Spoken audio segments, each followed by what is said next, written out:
हाँ चलो।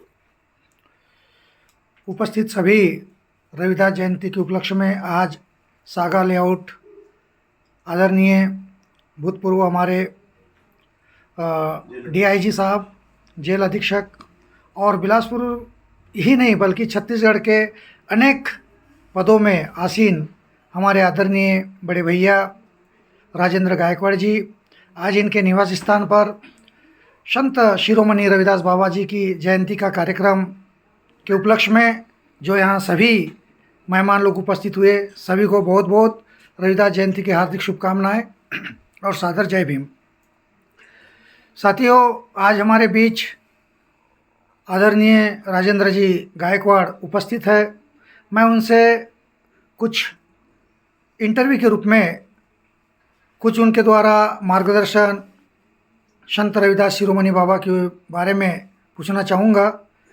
आदरणीय गायकवाड़ साहब, हमें ये बताइए, आज जैसे हम बड़े धूमधाम से संत रविदास बाबा जी की जयंती जो मना रहे हैं, उसके उपलक्ष्य में हम आपसे कुछ मार्गदर्शन या उनके विचार आपके माध्यम से जानना चाहेंगे, जो कि संपूर्ण जहाँ जहाँ हमारा ये सोशल मीडिया जाएगा वहाँ तक उनके विचार आपके माध्यम से जाएंगे और लोगों का भला होगा, ऐसा मुझे मानना है। इसलिए आपसे सादर जय भीम करते हुए निवेदन करूंगा कि संत रविदास बाबा, इनका समाज उत्थान में क्या योगदान रहा, उसके बारे में आप बताएंगे। धन्यवाद जितेंद्र भाई। और आपने जितनी भूमिका बनाई है उतना मैं नहीं हूँ, बस इतना जरूर हूँ कि ईसा से पूर्व जब गौतम बुद्ध हमारी भारत भूमि में आए और उन्होंने समानता का वातावरण हमारे समाज में बनाया, सम्राट अशोक ने पूरे संसार में तथागत गौतम बुद्ध की जो देशनाएं हैं उनका प्रचार प्रसार किया। उसी क्रम में भारतवर्ष में बहुत सारे और महापुरुष हुए और उन महापुरुषों में अलग अलग राज्यों में अलग अलग महापुरुषों के नाम हैं, लेकिन संत शिरोमणि अगर कोई है जिनकी आज 647वीं जन्म तिथि मनाई जा रही है, वो संत रविदास हैं, जिनको संत शिरोमणि भी कहते हैं।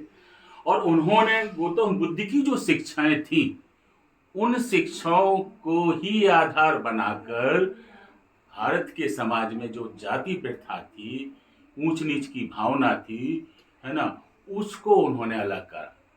और उस समय जो भी राजा थे या समाज का वातावरण था, उन्होंने 2 लाइनें ही मैं उल्लेखित करूंगा कि जात पात पूछे नहीं कोई, हरि को भजो सो हरि का होई। ये लगभग 600-700 साल पुरानी बात है कि भारत के जो समाज है उन समाज में जाति प्रथा नहीं होना चाहिए।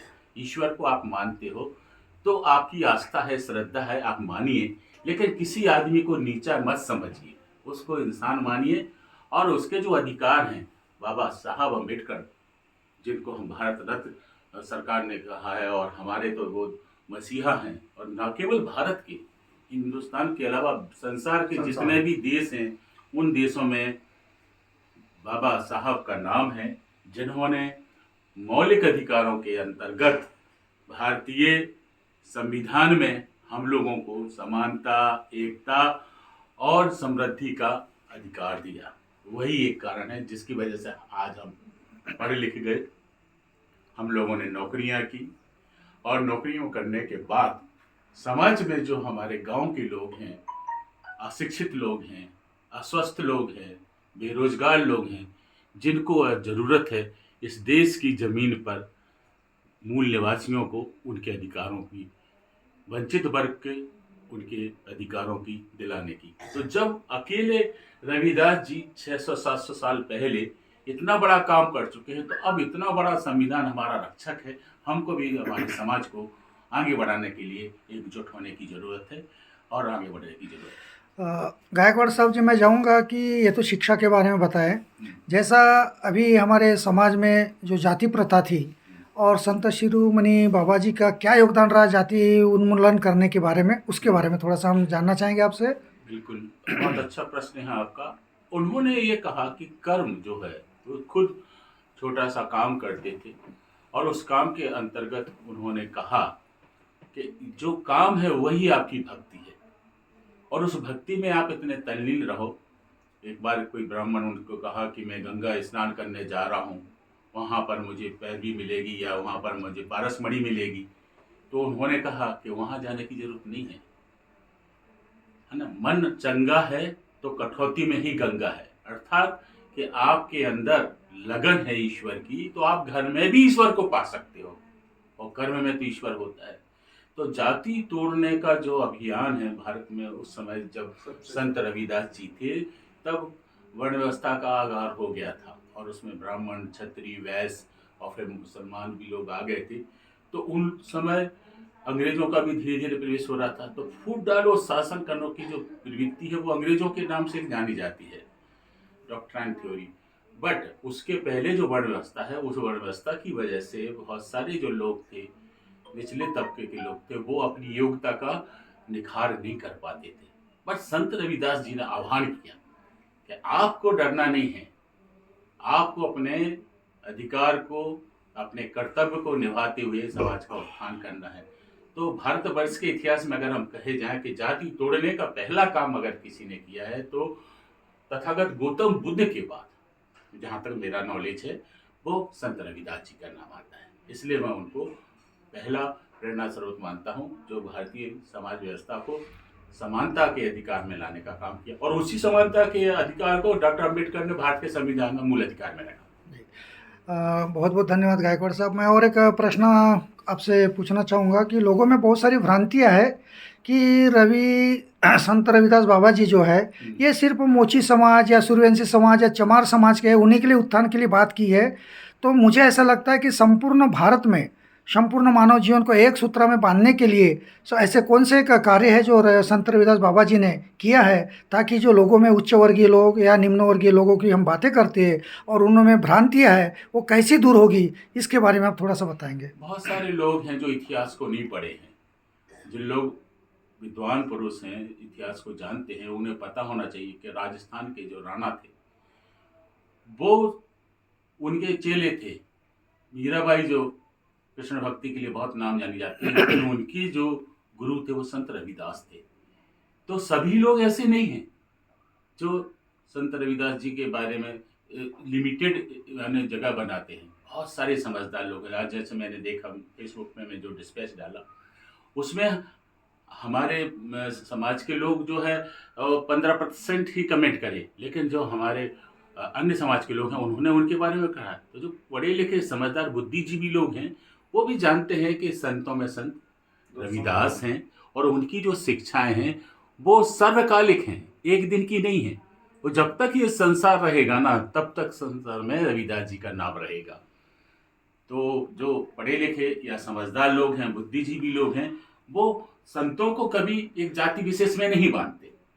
अब जैसे साईं बाबा का नाम मान लीजिए, ठीक है, आप अगर राजस्थान में जाएंगे, अजमेर जाएंगे, तो वहाँ पर एक मज़ार है ना, हजरत निजामुद्दीन चिश्ती की। वहाँ कोई जात पात नहीं पूछता। अभी हमारा एक संगठन काम कर रहा है, समर संघ। उस समर संघ में भी हम लोग कभी, उसमें नियम ही है कि कोई किसी की जाति ही नहीं पूछेगा। तो उसमें सारे के सारे जो समर लोग हैं, समर लोग मतलब जो श्रम करके आगे बढ़े हैं और एकता में गौतम बुद्ध की शिक्षा पर चलती है, वो समर है। और बमण लोग वो हैं जो ब्राह्मणवादी या मनुवादी परंपरा को मान के चलते हैं। अंतर सिर्फ इतना है, जो आपका प्रश्न है, कि देखिए आप आस्था के नाम पे पूजा करिए, पाठ करिए, वो अपनी जगह है, लेकिन आस्था के नाम पे लोगों को ठगिए मत, गरीब लोगों को बेवकूफ़ मत बनाइए।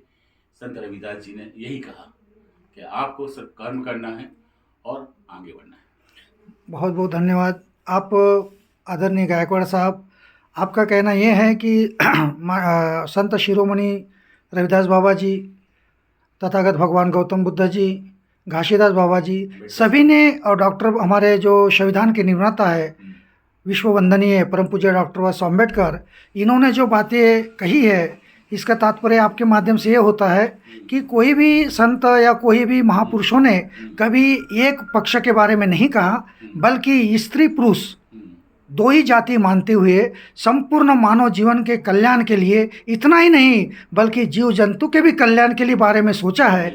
और हर की सोच ऐसी होगी वही संत हो सकता है, ये आपका मानना है। मुझे बड़ी खुशी हुई, हम जितने भी इस आज संत रविदास बाबा जी की जयंती मनाने के लिए जो गायकवाड़ साहब जी के निवास स्थान पर आए और उन्होंने जो आज अपने द्वारा जो मानव कल्याण के लिए जो महापुरुषों की वाणियों को अपने वाणी से हमें मार्गदर्शन के रूप में बताए, उसके लिए बहुत बहुत धन्यवाद। और मैं भी चाहूँगा कि जितने भी इस धरती पे मानव कल्याण के लिए संत हुए हैं, सभी की भावनाएं किसी के जाति को आहत पहुंचाने की नहीं है, बल्कि संपूर्ण मानव जीवन इतने ही नहीं, भूचर हो, जलचर हो, वायुचर हो, चाहे ज़मीन में चलने वाले हो, हवा में उड़ने वाले हो या पानी में तैरने वाले हो, जितने भी जीव जंतु हैं उनको सबको अपने अपने परि से उनको सुख मिले, उनकी सुरक्षा हो, इसके लिए आपने इसलिए आपने इस बातों को कहा है। बहुत बहुत धन्यवाद। और थोड़ा सा हाँ, आपके सामने जो साक्षात्कार लिए हैं वो हमारे छोटे भाई हैं जितेंद्र भाभी जी, पास में आइए। और आप भूतपूर्व पार्षद भी हैं और पार्टी के लिए बहुत अच्छा काम कर रहे हैं। इन्होंने जो प्रश्न किए हैं, इन प्रश्नों की जो सार्थकता है वो काम करने की है। हमारे बीच में जो बैठे हुए हैं आदरणीय चौधरी साहब, भाई अभय जी, लारिया जी और हमारे वर्मा जी, इन सब के ऊपर संत रविदास की तथागत गौतम बुद्ध की कृपा बनी रहे। धन्यवाद जितेंद्र भाई, आपने बहुत साक्षात्कार इंटरव्यू किया। Thank you very much.